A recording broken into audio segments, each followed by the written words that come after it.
Je voudrais du soleil vert, des dentelles et des théières, des photos de bord de mer, dans mon jardin d'hiver. Je voudrais de la lumière, comme en Nouvelle-Angleterre. Je veux changer d'atmosphère, dans mon jardin d'hiver. Ma robe à fleurs, sous la pluie de novembre, tes mains qui courent, je n'en peux plus de t'attendre. Les années passent, qu'il est loin, là je tombe. Nul ne peut nous entendre. Je voudrais du Fred Astaire. Joining us now is Congresswoman Alexandria Ocasio-Cortez, Democrat from New York. Congresswoman Ocasio-Cortez is a first-term congresswoman. She's among the highest-profile members of this freshman class. I should mention with her tonight is her guest, Ana Maria Archila. She's an activist who confronted former Senator Jeff Flake last year in an elevator. She asked him to vote against Brett Kavanaugh for the U.S. Supreme Court, at the time in emotional terms, telling Senator Flake about her own experience with sexual assaults. I want to welcome you both here tonight. Thank you so much for making time to be with us. Thank you.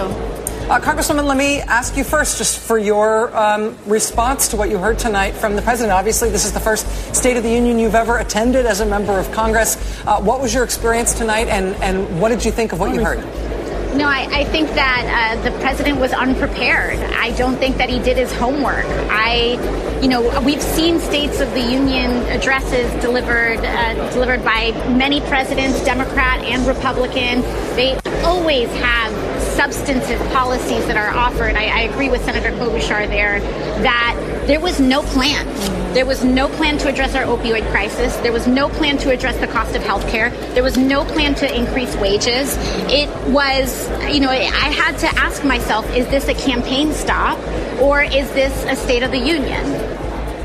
Can I also ask about your decision to bring your guest with you here tonight?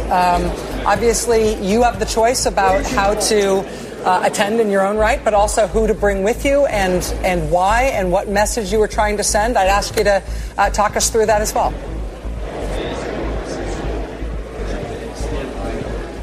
Oh, we've lost them.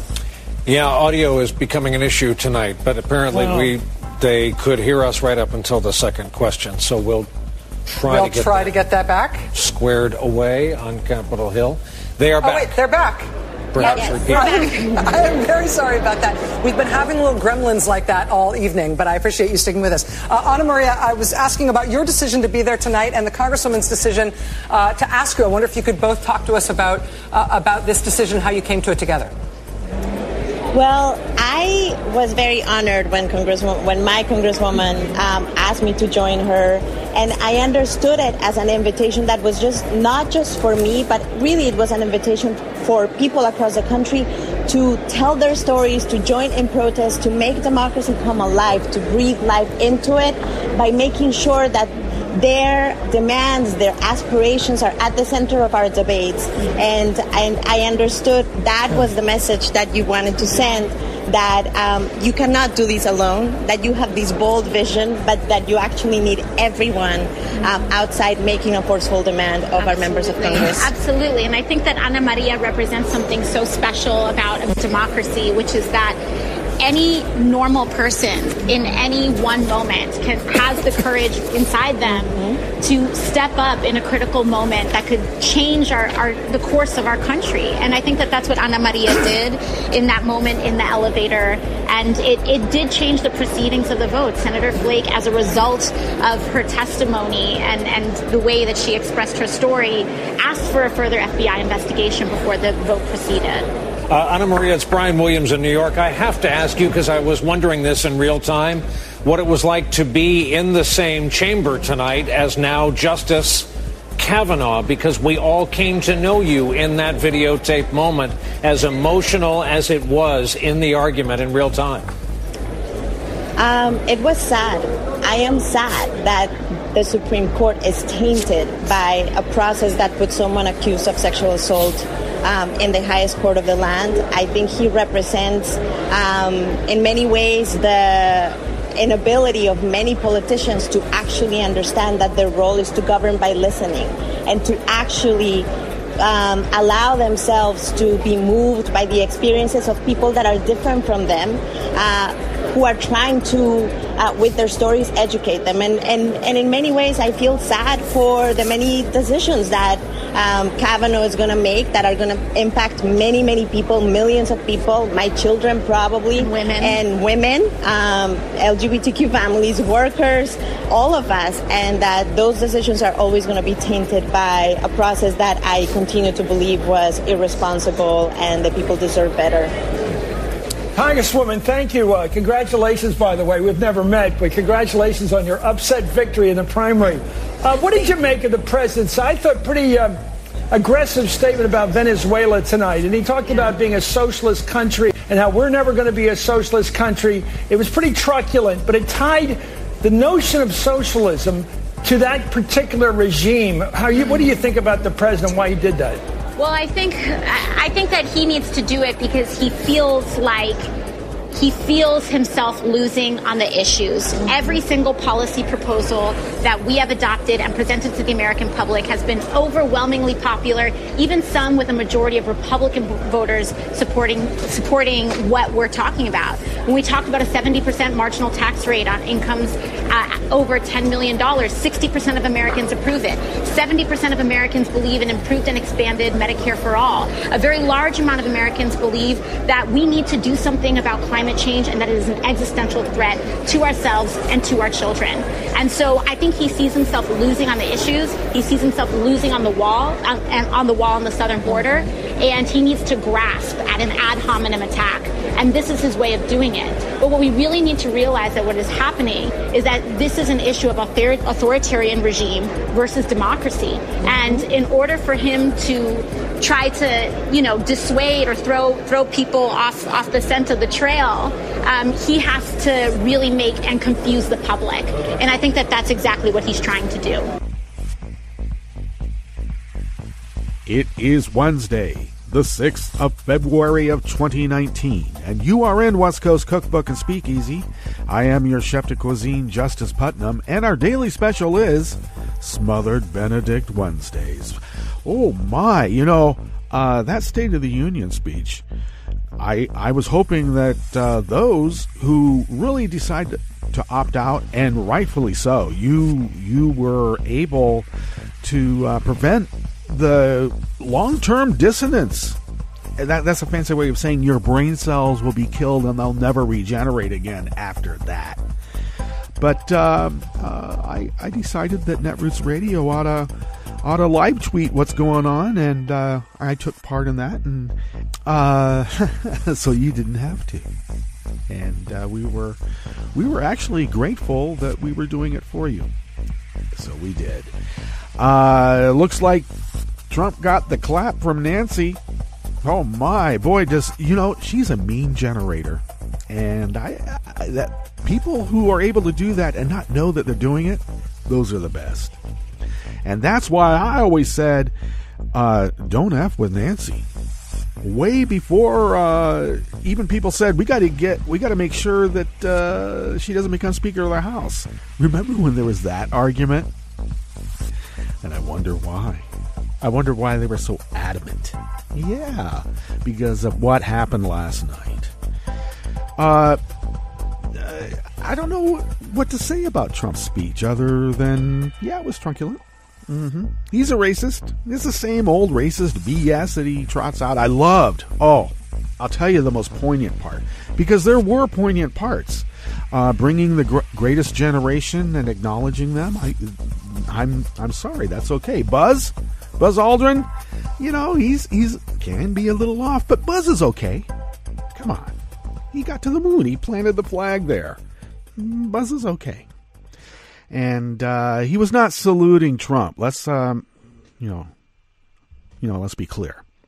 He was saluting the United States of America, maybe as personified by the office of the presidency. Unfortunately, that body, that animatronic president up there, that's not the president. It's a representation of the president, almost in Plato's cave allegory sense. You know, we are chained in a cave facing the back of a cave. And at the opening of the cave, there is a great light. Well, out beyond, the opening of the cave, because there are objects that pass between the opening of the cave and that great light, and they cast shadows on the back of our cave. And since that's all we see, we say, yeah, that is what it is. That is the President of the United States. But then some people are able to break their chains, and they turn around and they go out of the cave and they see the world for what it really is. And they come back and they go, and those people who've seen the light come back and try to tell their peers that, you know what? Really, that is just a shadow on a wall. What we're seeing is a representation of an ideal mobster president, not the mobster president. And then people turn around and they go, oh my God, we don't want to know that. And they beat the crap out of the person that told them, you're looking at an ideal mobster president. That is Plato's cave allegory. Okay, so it is only just a representation of an ideal mobster president. He's not really the mobster president, because I think that would be Vlad. Okay? Let's be clear about that. And, trumped out, trotted out the old, let's get out of NATO. Our friends are the enemies. In the halls of Congress, he said that. Yeah. Well, as I speak, there is an Intelligence House Committee meeting right now going over the transcripts. They're going to go to Mueller. So I don't think Mueller's getting done anytime soon. You know what I mean? Well, at the top, that was Alexandria Ocasio-Cortez and New York activist Maria Archila, who was the woman who took on Flake in the elevator. Oh, as an aside, I think CNN is hiring Jeff Flake as a news person. Talk about vanilla putting you to sleep. My God. And, she's the one that confronted Flake over Kavanaugh, and we know how that turned out. Well, they were deconstructing where Trump's State of the Union fell short. Why and where it did. And they did that well. So I think that was a great takeaway from the aftermath of that. What was it? Spectacle. Oh, I did watch Stacey Abrams' response, and some people are saying, oh, it was low energy. The only reason there was energy in the State of the Union is because of what was brought around Trump, not Trump. Trump brought no energy to that. Okay. But I thought Stacey Abrams' response was the perfect tone, and I liked what she said. I was especially taken with that story of why her father gave away a coat in a pounding rainstorm while he was walking 30 miles from work. And the family came and picked him up because he was taking too long and his car had broken down. They didn't know it. This is before cell phones. And he's drenched in this rainstorm, and they finally come upon him, and they ask, Dad, what happened? Where's your coat? Did you forget your coat? He says, no, I gave it to a homeless man back there. And they were aghast. Why? Why would you give your coat to someone you didn't know in this pounding rainstorm? And Stacey Abrams said her father responded, got all the kids to look at him and said, because I knew that man would be alone when I left him, but at least he would have my coat. I knew you were coming for me. And that's the story of what makes us Americans. That connection. Someone will be there for you, especially when you expect it, like family. And I don't mean family in the mob sense, okay? Let's be clear about that.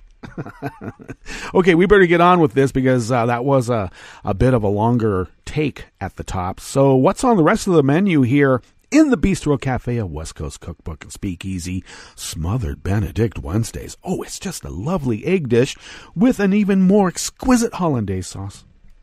Texas GOP officials are facing 3 lawsuits over their transparently racist attempt to remove people from the state's voter rolls. You know, Texas is like rust. It never sleeps. So corrosive. Trump blames the Senate for the nominations problem his administration has created. And the far right hated that Trump brought Jewish guests to the State of the Union. Trump really didn't want to, but Ivanka and Jared insisted. After the break, we move to the chef's table where Customs and Border Protection officials admit a BuzzFeed reporter trying to enter the U.S. was harassed by a border agent over the outlet's Trump coverage.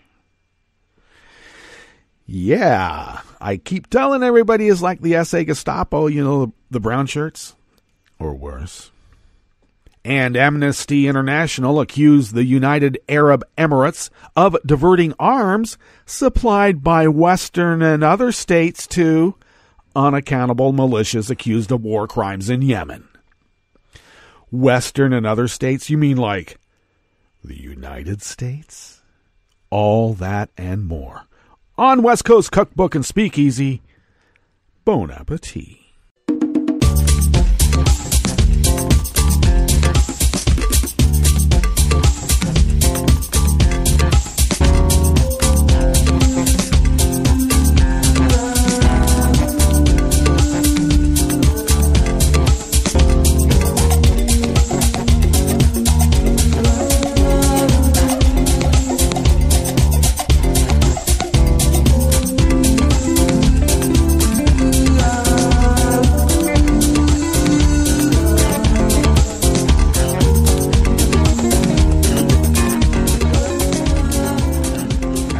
Bottom of our homepage at netrootsradio.com. To the rightish of the page is the chat room link. Do engage there. Kelly Lincoln is monitoring that platform, and thank you, Kelly. To the leftish of the chat room link at the bottom of our homepage at netrootsradio.com is the contribute button, and if you could become a recurring Patreon to Netroots Radio, that contribution pays our bills and gets us needed software and infrastructure in which to resist, as Resistance Radio should be resisting. As just a little note, one of the upgrades that we're putting into effect real soon here is the player on the homepage. Apparently, we aren't on all aspects of what players will play out there, or people's machines will play out there. And so very shortly, it should be put in effect that any device, desktop, what have you, that can connect to the internet will be able to play on that player right there at the top of our homepage. So thank you for being contributors to Netroots Radio. And the reason I mention this is that we're still got our hats out, so thank you. And we got more bills to pay. But thank you for helping us do that. Do follow Netroots Radio on Twitter at Netroots Radio. Tom takes care of that, and we are very grateful that he does. Follow me on Twitter at Justice Putnam. The show notes and links diary is posted on Daily Co's about 10 minutes before showtime, where I can be found as Justice Putnam. Follow the show on Twitter at Cookbook West, and podcasts are on Stitcher, Spreaker, TuneIn, iTunes, iHeart, YouTube, and wherever fine podcasts can be found. All right. This first offering here in the Bistro Cafe, a West Coast Cookbook and Speakeasy, comes from Share Blue Media by Lisa Needham. Late last month, Texas Secretary of State David Whitley, do I need to tell you what party he's with? What political faction he might be associated with? Do I? Probably not. Because he made the outrageous claim that 95,000 people who were not citizens were registered to vote in the state, and 58 of those people had voted in at least one election. I wonder who would believe that in the White House. The claim quickly fell apart, and Texas Secretary of State's office began to walk it back. However, the retraction and the mea culpa were done much more quietly than the initial assertion, because a lie will circle the earth 1,000 times before a GOP correction will ever be uttered above a whisper. Now the state faces 3 lawsuits over its transparently racist attempt to remove people from the voter rolls. The trouble began with the way Whitley compiled his list of suspected vote fraudsters. All he did was match one list of people against another. First, he looked at who had applied to Texas's Department of Public Safety for a license or ID card, and at the time of application, indicated they were not citizens. He then compared that to voter registration information. Anyone that was a match, Whitley put on his list of people suspected of voting illegally. Do you think a John Smith or 2 were taken off the rolls? I don't think so. He also failed to account for the fact that some of the name comparisons were a weak match. Someone with the same last name but a different middle initial, for example. One of the lawsuits brought by the Mexican-American Legal Defense Fund, and Educational Fund, MALDEF, points out the majority of naturalized citizens in Texas by far are Latino, and by targeting naturalized citizens, Texas is directly attacking Latino voters. Well, of course they are. That's the whole point. Why else do you think that Latin or Mexican-American Hispanic vote in Texas is so low? I know pundits say, oh, they just can't motivate them. Yeah, you can't motivate them because they try to arrest you as soon as you say, hey, I'm going to vote. No, you're not. Not until you can count how many gumballs are in this jar. You know, back in the good old days. In Texas, Latino voters broke overwhelmingly for Beto O'Rourke. With 64% of Latino people supporting him over Ted Cruz, it's not hard to see how removing newly naturalized Latino citizens from the voting rolls would benefit the Texas GOP.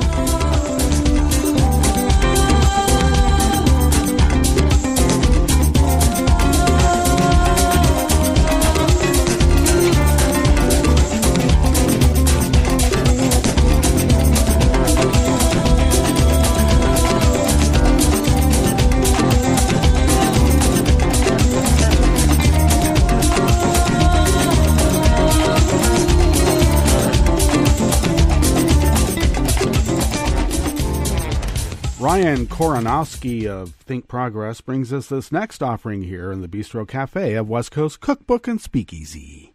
Trump's second State of the Union was billed as a call for unity and bipartisan cooperation, but it didn't take long for Trump's rhetoric to descend into blaming his political opponents for his troubles, regardless of whether the charges were fair or accurate, because he's a constant liar. You can't trust this guy. No one does. In one particularly egregious example, Trump blamed the Senate for a backlog of vacancies to posts in the federal government. In fact, this backlog exists because the administration has not actually submitted many nominees for the Senate to consider. Which reminds me, there was one shot of McConnell sitting away from Elaine Chao, I guess maybe because all cabinet members sit together and then other members of government sit elsewhere. I did find it a tad odd that husband and wife were not sitting together, but that's got to be protocol. But regardless, he looked sullen. He looked like he was about to cry. And I also noticed he wasn't clapping when everybody else was going USA. And has USA, especially when it's shouted, so loudly by all the bros in the chamber, suspiciously like Sieg Heil. I don't know. I think it's just me, maybe. Well, if there's going to be peace and legislation, there cannot be war and investigation. Stephen Miller was having, I it's a little early in the morning to start making jokes about Stephen Miller's sexual peccadillos. But I hope that the original copy that Stephen Miller was writing that speech on was not given to Trump. That was soiled, and I'm not going to tell you what it was soiled with. Ooh, man, talk about masturbatory. Yeek. It had all the flourishes of a guy who really was a middling, mediocre student at Santa Monica High, and because of it, he wanted to kick brown people because it was their fault that he was a middling, mediocre student. If they hadn't been around, he would have been a top one, wouldn't he?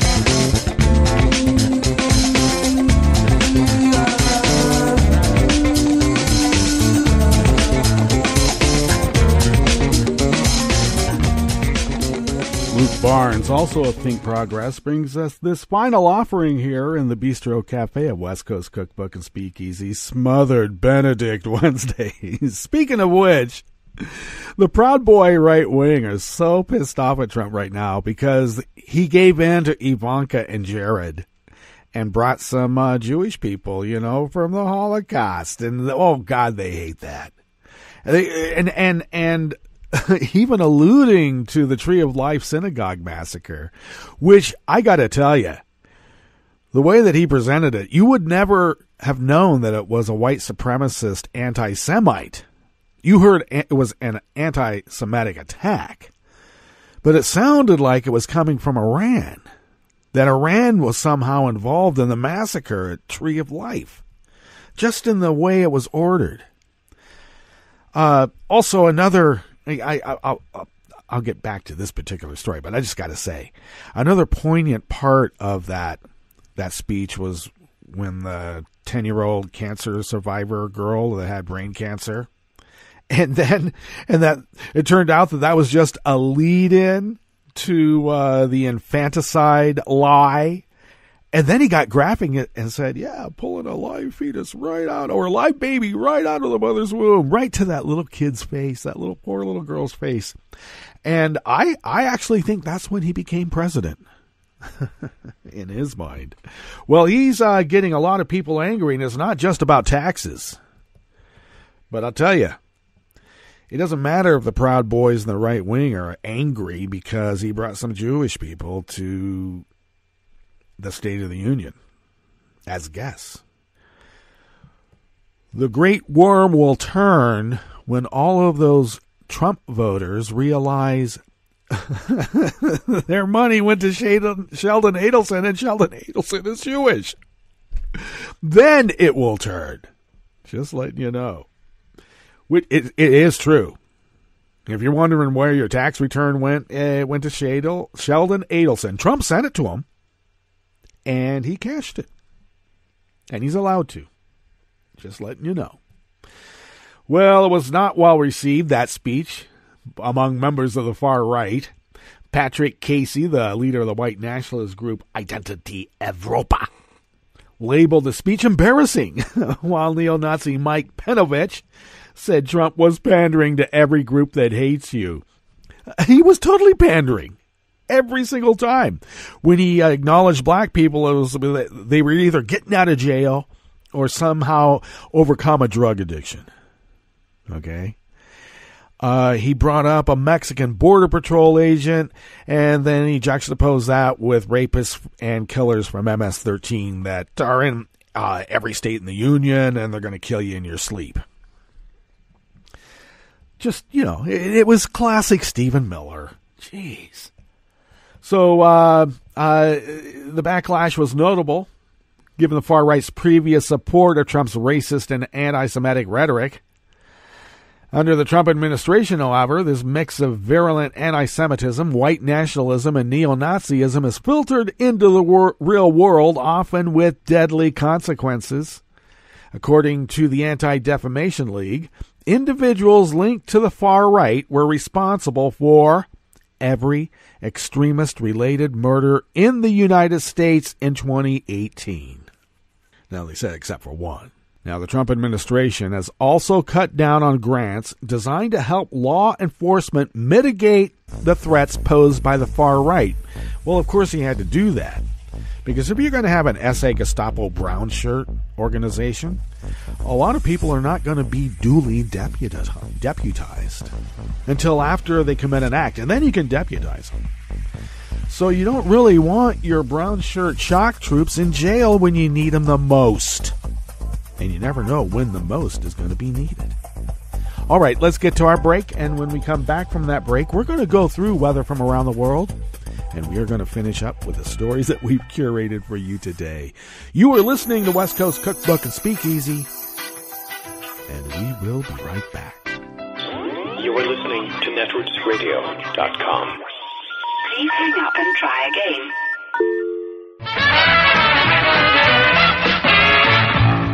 From a point at sea to the circles of your mind, a new force is at work for planetary transformation. New radio for a new Earth.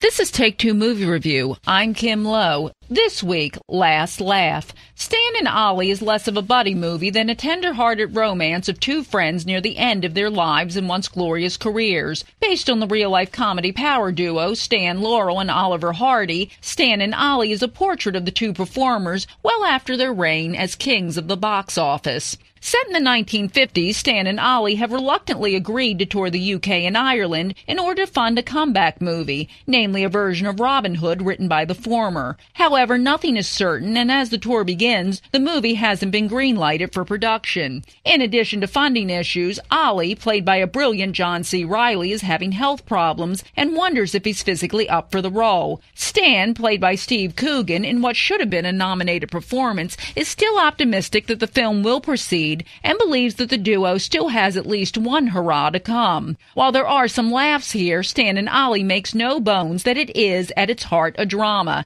It is also a portrait of a marriage, specifically the professional showbiz partnership of Laurel and Hardy, and all the tension and frustration that develop over the decades, as well as the very real marriages of the two entertainers to two strong, albeit very different women. In particular, Shirley Henderson shines as Ollie's wife Lucille, whose love and tender devotion to him provides some of the film's gentler moments. Likewise, Nina Arianda is hilarious as Ollie's outspoken Russian-born wife, Ida. Watching her and Henderson play off each other is truly a delight. All in all, Stan and Ollie is a wonderful, understated gem of a movie, even if your parents weren't born when the pair embarked on their final tour.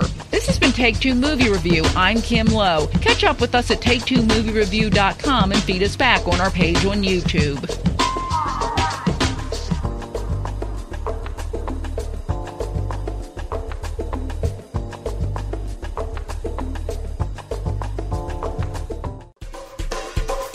This is Scientific American's 60-Second Science. I'm Karen Hopkin.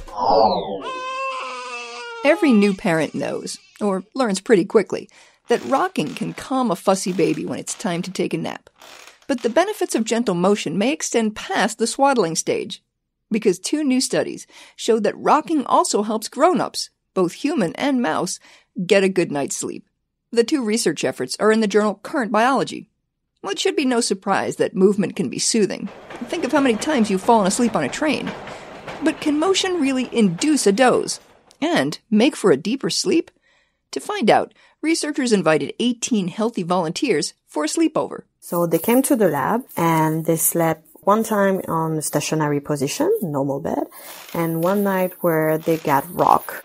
Aurore Perot, a sleep researcher at the University of Geneva in Switzerland. And what we find is actually, compared to a stationary night, a whole night of rocking sleep has a beneficial impact, not only on sleep initiation, which means they fall asleep faster, but also on sleep maintenance, as we saw that they have less micro-awakening during the night.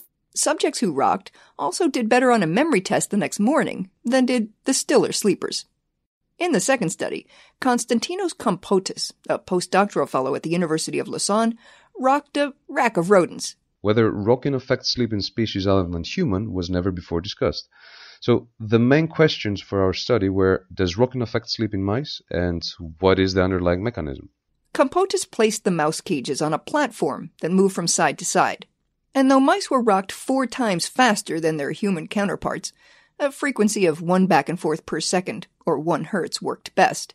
The results were strikingly similar. During rocking at 1 hertz, time spent asleep increased.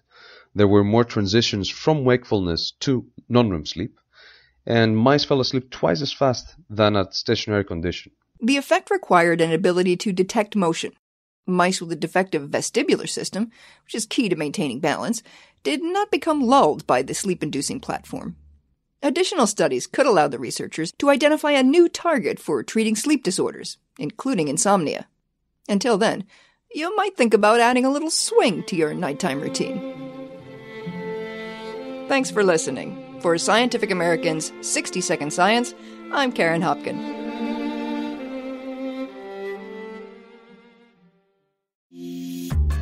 This program is presented by the Centers for Disease Control and Prevention.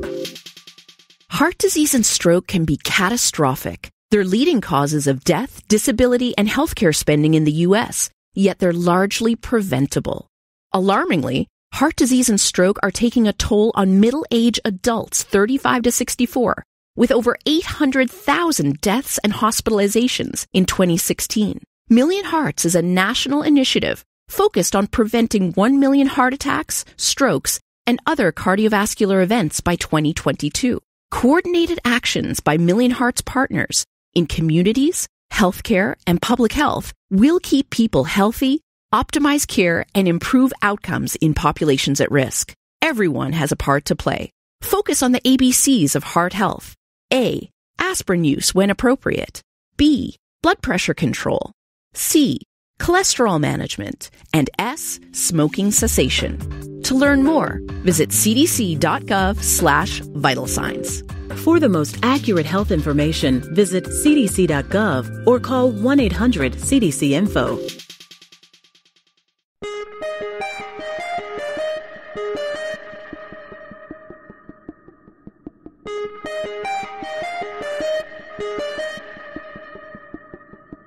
Hi, I'm Tom Hartman, and since you're listening to netrootsradio.com, show your progressive side and go to the donate button on the bottom of the homepage. It's progressives like you who power Netroots Radio and keep the progressive message beaming everywhere 24 hours a day.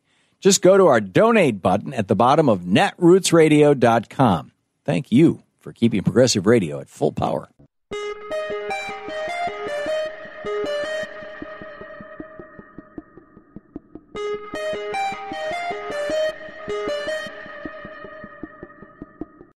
Hanging in Adolf Hitler's office in 1931 was a large portrait of Henry Ford, because when it came to anti-Semitism, Hitler said, quote, "I regard Henry Ford as my inspiration." I'm Bill Newman, and this is the Civil Liberties Minute. Facts regarding Ford's anti-Semitism are well-known, undisputed, and indeed self-authenticated.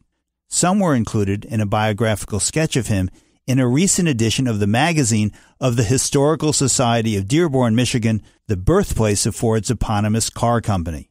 In response to that article, the mayor of Dearborn, John O'Reilly, banned the distribution of the journal because the story interfered, he said, with his message and policies of inclusion. And O'Reilly, it seems, may well have full authority to censor the magazine because it's published by the city's Historical Commission, which is part and parcel and paid for by the city.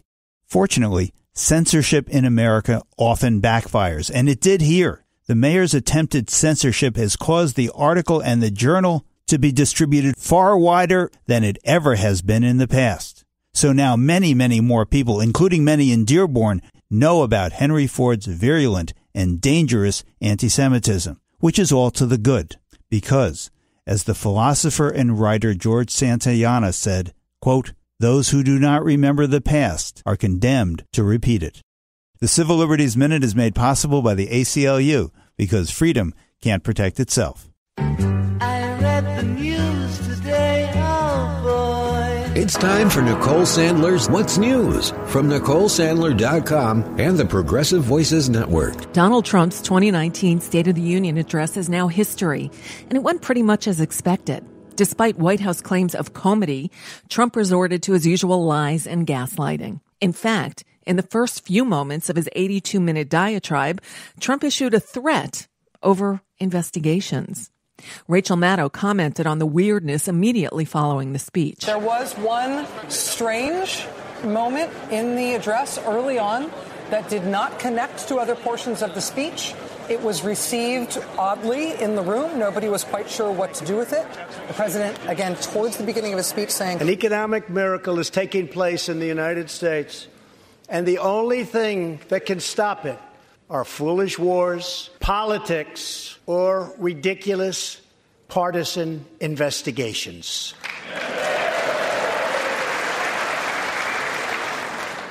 If there is going to be peace and legislation, there cannot be war and investigation. It just doesn't work that way. It was a weird moment. It was a fairly normal State of the Union address with one very strange moment, perhaps the strangest moment I've ever seen in any State of the Union. The women in the House Democratic caucus all wore white to honor the legacy of women's suffrage in the U.S. During his speech, Donald Trump's celebration of women's employment was appropriated by those women who congratulated themselves over the accomplishment. No one has benefited more from our thriving economy than women, who have filled 58% of the newly created jobs last year.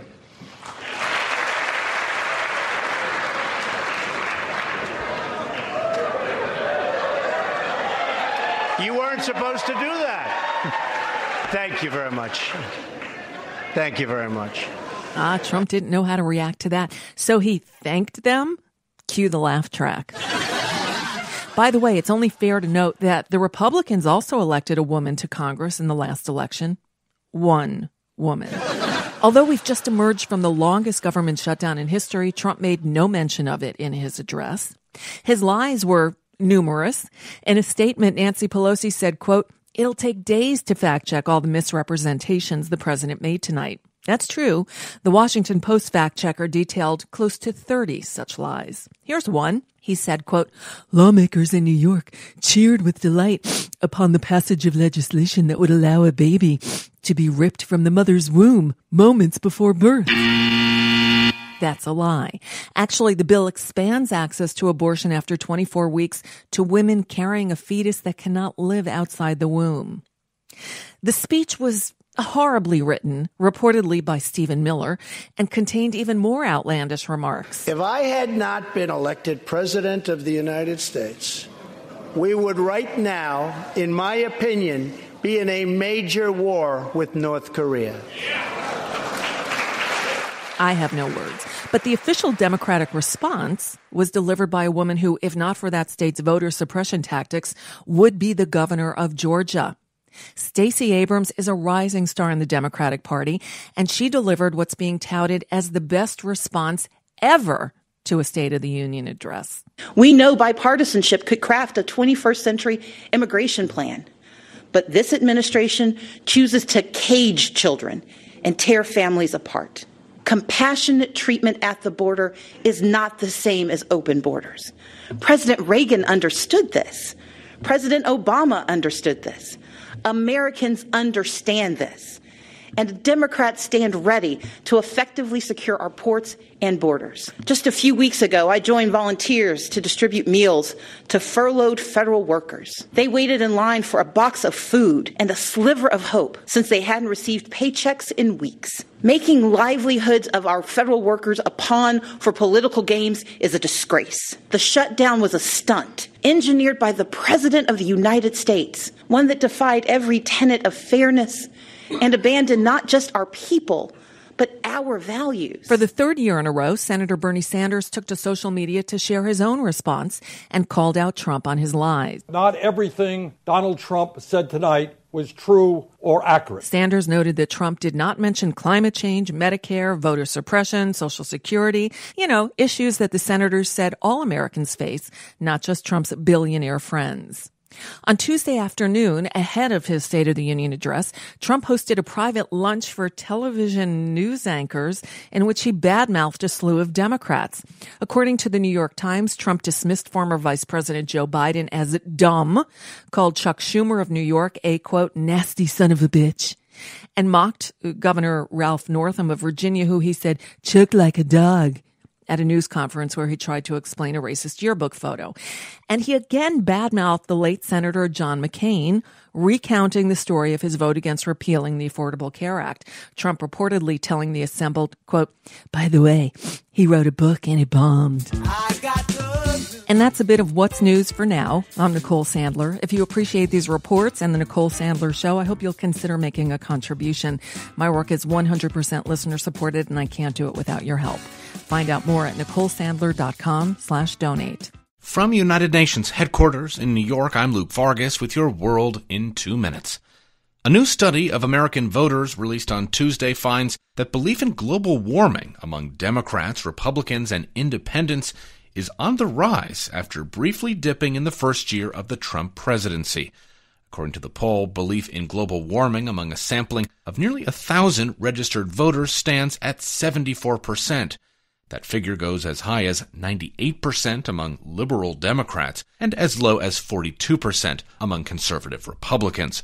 Over President Trump's first year in office, belief in climate change among both conservative and moderate Republicans had begun to drop, and as the president abandoned the Paris Agreement on climate change and barred certain federal agencies from mentioning the term climate change at all, it appeared Republicans had begun to take what researchers described as political elite cues, molding their beliefs after watching the behavior of a political figure they admired. Political elite cues are important because most people don't know about this issue or lots of other issues, and so they tend to look to their leaders for guidance about whether this is an issue that they should care about or not. Anthony Leiserowitz directs the Yale program on climate change communication. But in this case, what we're finding is that even though President Trump continues to basically question the reality or seriousness of climate change, Republicans are no longer really following his lead. That, in fact, they're becoming more convinced that climate change is happening and human-caused and worrisome, even though he continues to downplay it. So if voters aren't racing to back Trump's environmental views, what are they latching on to? It turns out a policy from none other than freshman Democratic Congresswoman Alexandria Ocasio-Cortez, known as the Green New Deal, which enjoys support from 92% of Democrats and 64% of Republicans, a sign the severity of climate change might just be enough to defy America's notoriously rigid partisan ideologies.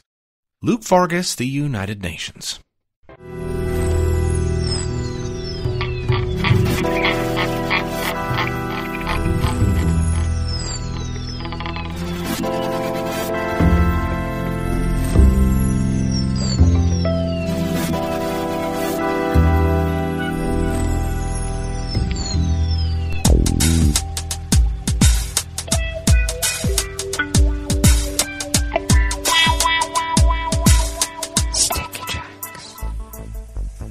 Thank you for accompanying us here to the chef's table at West Coast Cookbook and Speakeasy. Smothered Benedict Wednesdays, by the way. We always begin weather from around the world along the banks of the Rogue River in the Rogue River Valley of southern Oregon on the west coast of the continental United States of America, where it is currently 32 degrees. And it even feels like 32 degrees according to the Weather Underground, and we're going to go by what they say. Mostly cloudy conditions. Winds are light and variable out of the east-northeast. And they say we should be getting to the low to mid-40s today. We'll see about that because it was chilly most of the day yesterday. It sure didn't feel like it was in the low to mid-40s. Overnight lows in the low 20s. Maybe we'll have mid-40s tomorrow, but we are looking to have a little bit of respite from wet and snowy weather. and for Thursday and Friday, which means that I'll probably get out of here early Friday morning, West Coast time. And for me, the later I can leave, the better. But once I get to Southern California, oh my God. I mean, I'm going to be getting in there during rush hour traffic, which lasts all the time now, but on a Friday, which is even worse. As if it could get worse, but it could. So I may be sitting in traffic, I don't know, from Tarzana all the way to Fullerton in stop-and-go traffic. And that could take you a few hours. It's happened. And there's no side streets to go anymore. Everything's packed in. It's going to be different than from what I remember it as, certainly. Looks like we will continue having partly cloudy conditions throughout the weekend, except Saturday and Sunday should be having quite a bit of snow, at least in this area. Winds, as I said, will remain light and variable, and it looks like it'll continue being out of the east-northeast. So we'll get in a little bit of cold weather off of the plains to the east of us. Let's see here. Pollen is rated at none. Air quality index is not so good in the good range at 50 parts per million. Not so good if you have breathing problems. But the daytime UV index is low at 2. Barometric pressure is holding steady at 29.9 inches right now, and visibility is at 7 miles, and relative humidity is at 92%. Weather from around the world is brought to you by people's personal weather stations that they purchased. These people planted these purchased personal weather stations somewhere on their property, and these people positively live around the world. London is 53 and partly cloudy.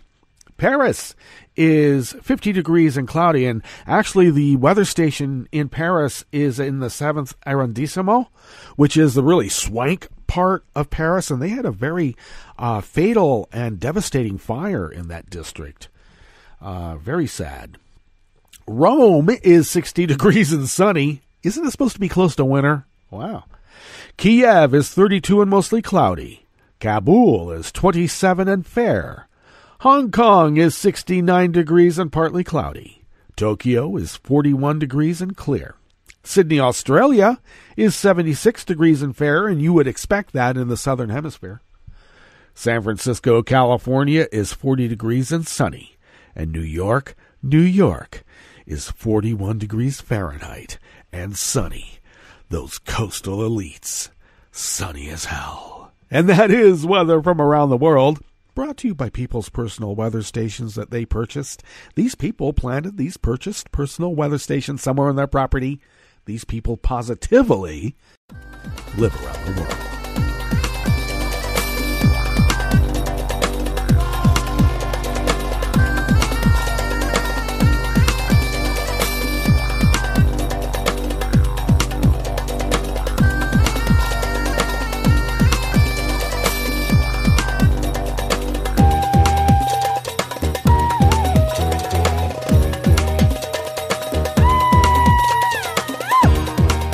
First amuse-bouche here at the chef's table at West Coast Cookbook and Speakeasy is by Matthew Chapman of Alternet.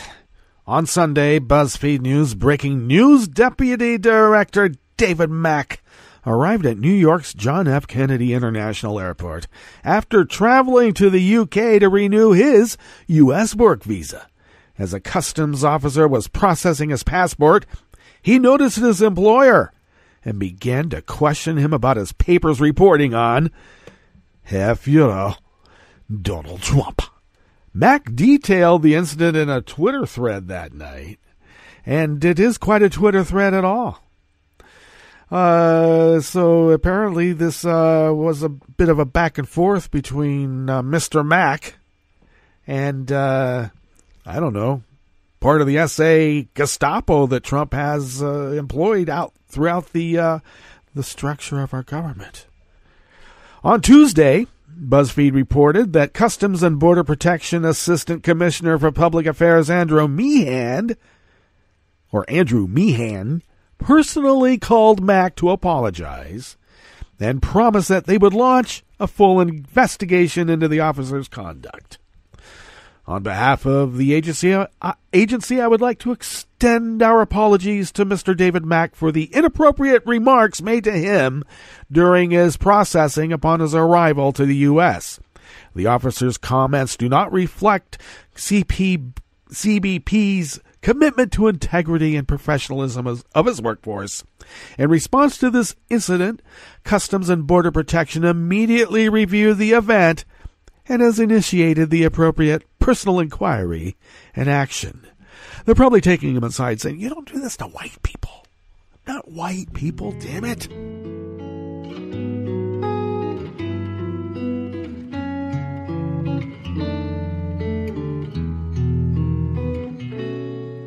Je te donne ce mon amour pour la vie entière. La promesse de me trouver à tes genoux. Aussitôt que tu m'appelles, rester toujours fidèle. C'est tout, c'est tout.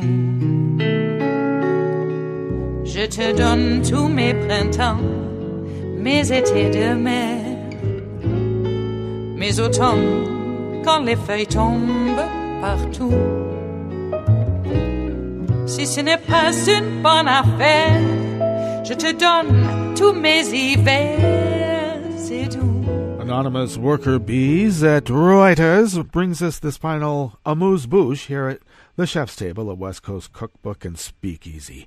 Amnesty International accused the United Arab Emirates on Wednesday of diverting arms supplied by Western and other states to unaccountable militias accused of war crimes in Yemen.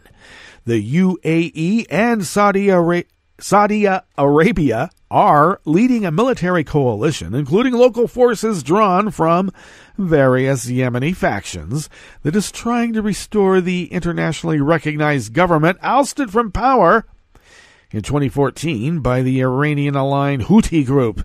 Emirati forces received billions of dollars worth of arms from Western states and others, only to siphon them off to militias in Yemen that answer to no one and are known to be committing war crimes, Amnesty said in a statement. The proliferation of these fighting forces is a recipe for disaster for Yemeni civilians who have already been killed in their thousands, while millions more are on the brink of famine as a direct result of the war, the human rights group said. Well, of course, we're looking at all those people as refugees, and you know what we think of refugees. Icebox baby gulags at the best for them now, isn't it? The UAE government media office did not immediately respond to a request for comment on the Amnesty statement because there was sovereign dictatorial power, don't you know? Now, Amnesty called on states to suspend arms sales to the warring parties until there is no longer a substantial risk they may be used to breach humanitarian or human rights law. The conflict is widely seen in the region as a proxy war between Sunni Muslim Saudi Arabia and Shiite Muslim Iran. The Houthis deny charges that Iran supplies them with weapons and say their revolution is a popular one against corruption. And it may well indeed be. All right, that brings us to the end of our broadcast period for the day. But you know that Netroots Radio is going to broadcast on. Of course it does, because that's what we do. But we're going to meet up tomorrow for Metro Shrimp and Grits Thursdays. So stay tuned to Netroots Radio all day and all night for all that breaking news as it breaks. And we'll meet up here tomorrow in West Coast Cookbook and Speakeasy. Bon appetit.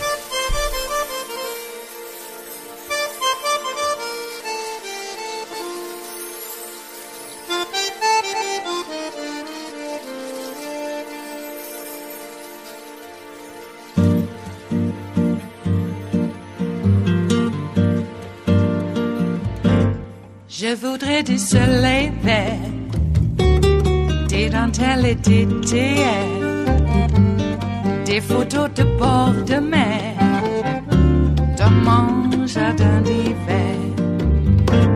Je voudrais de la lumière, comme en Nouvelle-Angleterre, Je veux changer d'atmosphère dans mon jardin d'hiver. Ma robe à fleurs sous la pluie de novembre. Tes mains qui courent, je n'en peux plus de t'attendre. Les années passent, il est loin, là je tombe. Nul ne peut nous entendre. Je voudrais du Fred Astaire, revoir un latte Goël. Je voudrais toujours te plaire dans mon jardin d'hiver.